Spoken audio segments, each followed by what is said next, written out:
here with Sean and Bert today.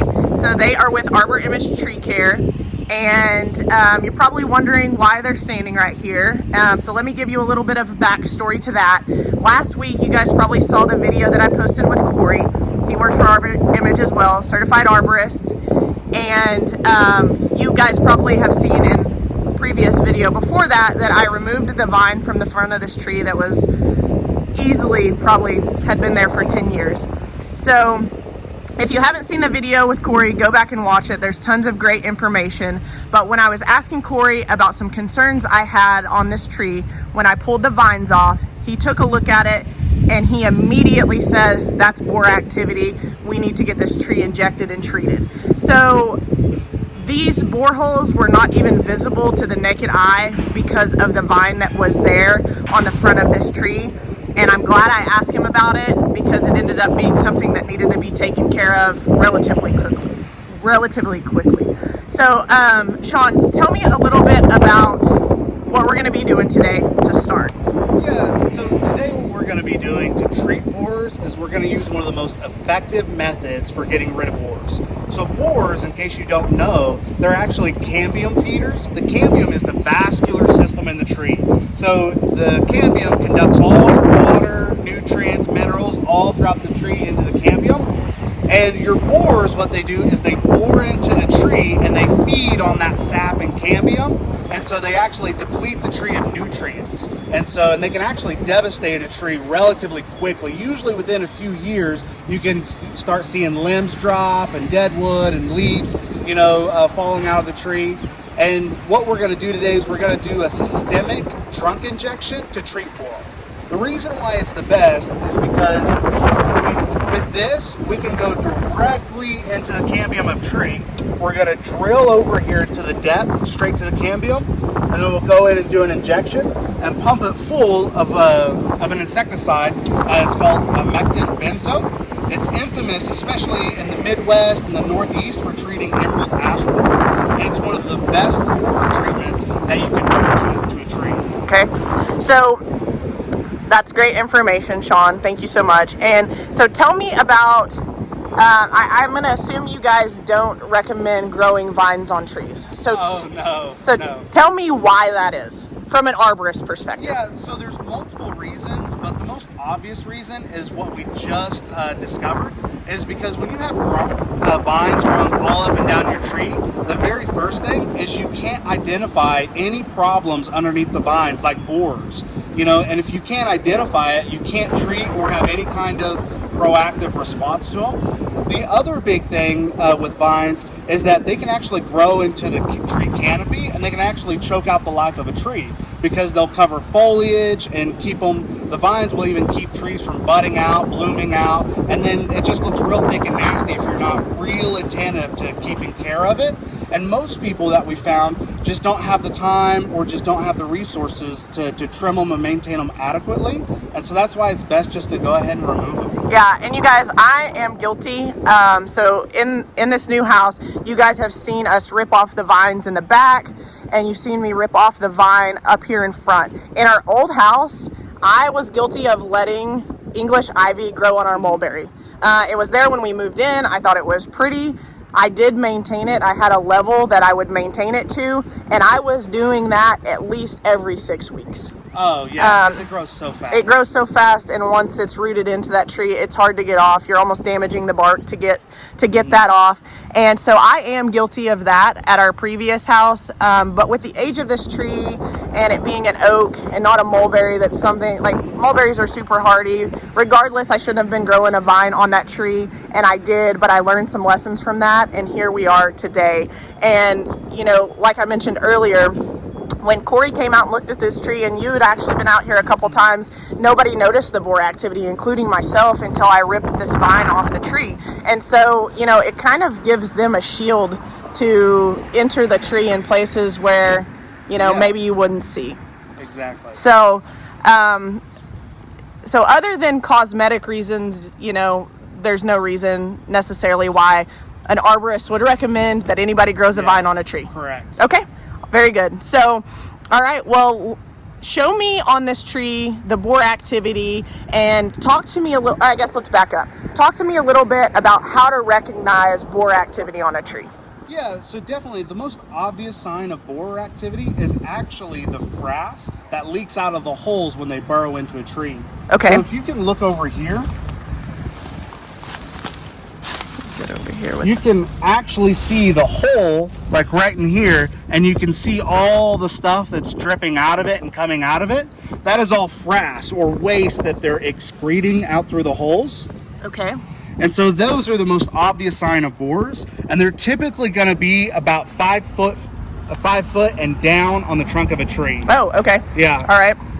So not necessarily where you're looking, maybe a little bit below sight level, Exactly. most people's height. Okay, good to know. And you can almost see, in this video, you can see the line, and this was the thickest piece of that vine, and those borers just happen to be underneath that. I mean, Yep. there's like 3 or 4 bore holes, I believe, in this tree when Corey and I were counting, and they're all in that line that was completely obstructed by the vine. So that's an interesting, I thought that was a little bit interesting. Oh, and then, yep, one right there. So, okay, well, that is the situation on borers. It gives you an idea of how to recognize any borer activity going on with your tree. I didn't know, but as soon as Corey saw it last week, Yeah. he said, hey, this is borer activity. We need to get this tree injected, and we need to do it quickly because, like, as you mentioned earlier, they can pretty much devastate a tree in a relatively short amount of time. Very, very fast. So the other thing about borers is so they mate in the summertime, and they'll lay up to 100 eggs on the bark. Wow. And then when those eggs hatch, they'll spend all the next year until the spring just chewing into it. So, I mean, you can have over 100 borers in one small section of the tree, chewing on the cambium, sucking out nutrients and water and all those vital minerals.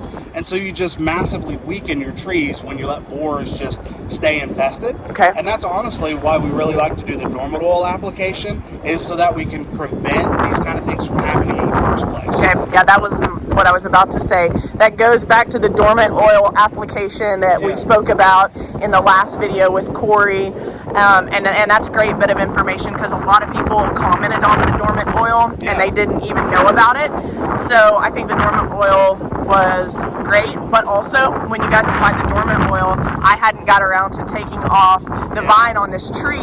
So anything that was under that vine probably didn't get a Dormant oil application. I mean, Correct. Yeah, relatively. And then the other big thing too is that the Dormant oil is only going to work preventative with the eggs, but once they actually burrow into the bark of the tree and they're deep inside the tree, they'll actually live in the hardwood of the tree, the dead wood in the center for a little while they're eating all the cambium. So they're incredibly hard to treat with any kind of spray, soil systemic, anything like this. The best method for treating them is to do a direct trunk injection.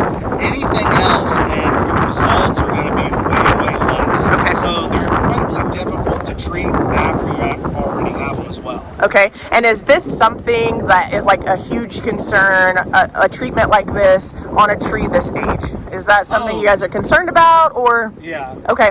So definitely. So the older your tree gets, so the living tissue of your oak tree is only going to be about 2 inches of cambium, and it's only the outer layer. So when you start having things that are really disrupting the flow of nutrients, like if you had a borer right here disrupting the flow of nutrients, it's a whole section that V's up that's not going to get nutrients. Okay. And that means it's not going to bud, not going to grow, it's going to struggle and be stressed. And if the tree's not growing any foliage, I mean, eventually it doesn't photosynthesize enough to replenish everything it puts off. Okay. And let me let this truck go by. You mentioned cambium a couple times. Yeah. Explain to me exactly what that is. Yeah, so basically a ring porous tree is going to have multiple layers to it. Okay. So the outside layer is your bark, obviously, that you see. But as you go in, there's multiple layers. So like the next one is your phloem, then your cambium, and then your xylem. And all those have different functions inside the vascular system of the tree.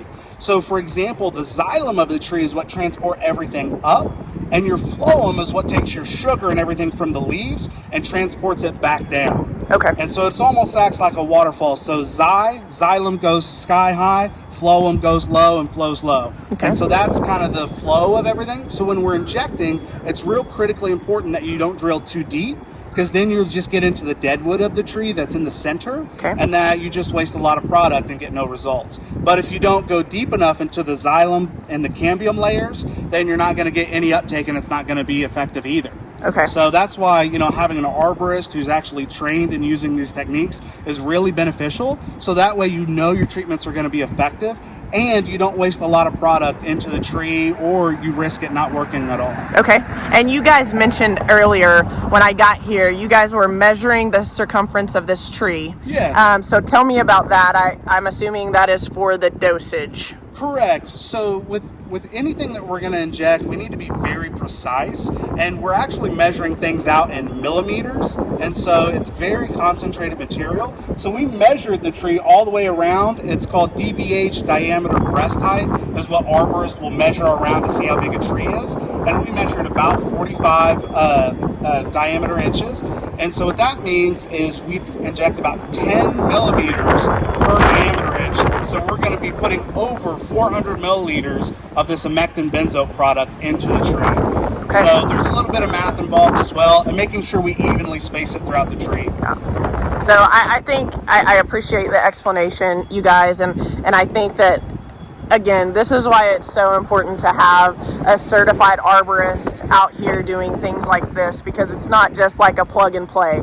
Exactly. There's dosages involved. There is chemicals involved, and you want to do this one time, and you want to do it right, and you don't want to waste a whole bunch of chemical, I guess, that you're injecting into the tree. Because it's not good for the environment if you're just wasting and you're not dosing things correctly, because it's not good for the tree to overdose it, but you're also not helping it if you're not correct. Right. The other big thing when you're doing injections on a tree is that you want to make sure you get on a flare as well. Okay. If you actually go into right here to where it caves in, so your vascular system doesn't flow very well in these areas, okay, and you'll actually waste entire injection shots if we were to do it here. So that's why we actually just go around here on the flare of it. We'll skip this area and then keep going along here. Okay. And you want to do it the bottom foot or so of the tree, because that's going to give you best flow and best uptake. Okay. And mention to me about weather for stuff like this. Is there a best time to do something like this as far as uptake? Yeah. For this So injection? with that, there's 4 major factors that go in to applying any kind of pesticide. And with us specifically, it's going to be temperature. We really need it to be above 45 degrees, so that way your sap can actually flow really well. The second big thing is, I know it's not great for the video, but the wind today is actually going to help with the transitional pool. So trees, they give off moisture on the underside of their leaves through what's called the stomata, and when they do that, they pull water from the surrounding ground. And so with it being a little bit windy today, it's actually going to help the tree uptake the nutrients and uptake the insecticide that we put into it a lot better. Okay. So the third thing is soil factors. If you have like really, really flooded areas or really, really dry areas in your soil, it's not going to be optimal for uptake. And then the fourth thing is humidity.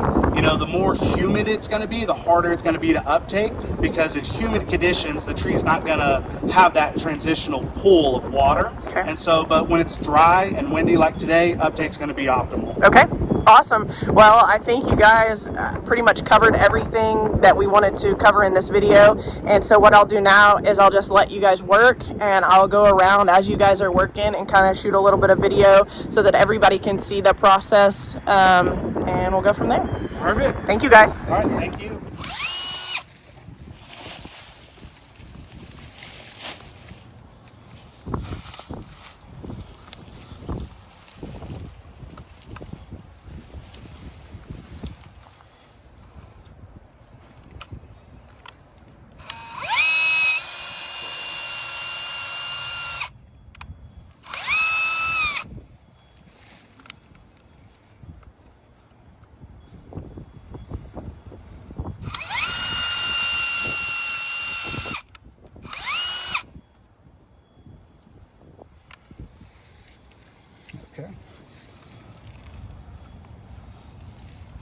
That one, perfect.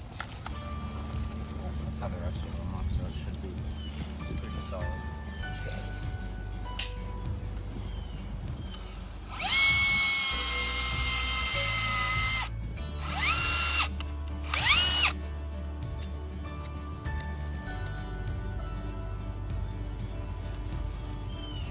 And then basically it just works like an IV. Okay. So, Very neat. yeah, it'll just slowly uptake. And we're using compressed air from these bottles. Okay. And it usually injects at about 100 psi or so. Okay.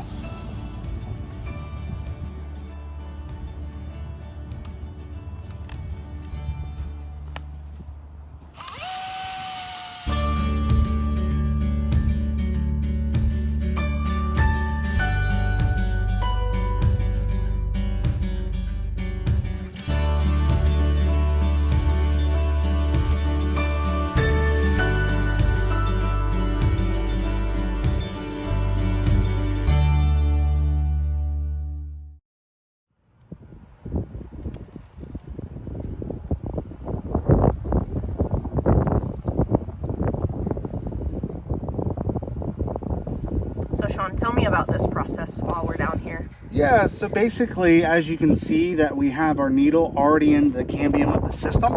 And so we have the flow turned on, and right here is what we call the plunger. So it pushes everything into the tree. And we have it hooked up to some pressurized bottles here. And then we can actually control our PSI right here. So right now we're at a little over 100 PSI. So, and then basically we can control how much pressure. And when the plunger goes all the way down like that, we just hit this to reload. Okay. And so then I'll turn that valve off and we'll move on to the next hole. And so you told me you guys will go around and you will put, you will do this entire ring of this tree twice, and you've drilled Correct. about 45 holes. Yes. Okay. Yep. And we'll go through and we're putting about 5 milliliters per hole. Okay.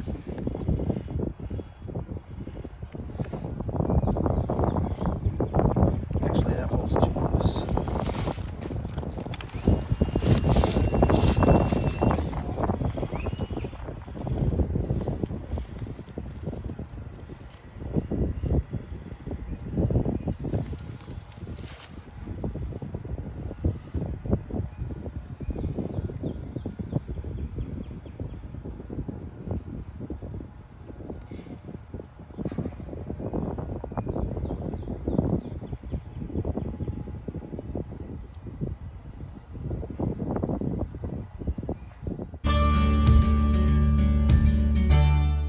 All right, so give me that little tidbit of information that you just told me. I think that would be something that most viewers would want to know. Yeah, so what we were just talking about, Sydney, is that one of the massive benefits to doing injections is the residual effects that they have. So not only is this going to treat for like the boring insects that you currently have, but it's going to give a tree a 2 to 3 year residual effect against a vast array of insects. So because not only is it going to go in the cambium and treat anything that's going to be piercing or trying to eat the cambium, but eventually everything's going to go into the leaves. So that way, if you have any kind of skeletonizing insects that eat your foliage, bagworms, any kind of scale insects, you have broad form protection in your tree for the next 2 to 3 years. Okay, that's very interesting. So basically, it's a once treat all for 2 to 3 years. Yes, for a vast majority of insect issues that you're going to run into. Okay. So, and I mean, the less pests that you have in the area, the longer that residual is going to last. Okay, so I'd like to give a huge thanks to Corey, Sean, and Bert with Arbor Image for coming out today. And number one, keeping our tree happy and healthy. And number two, for participating in another video to help explain the signs, symptoms, and treatment of borers. So thank you guys again.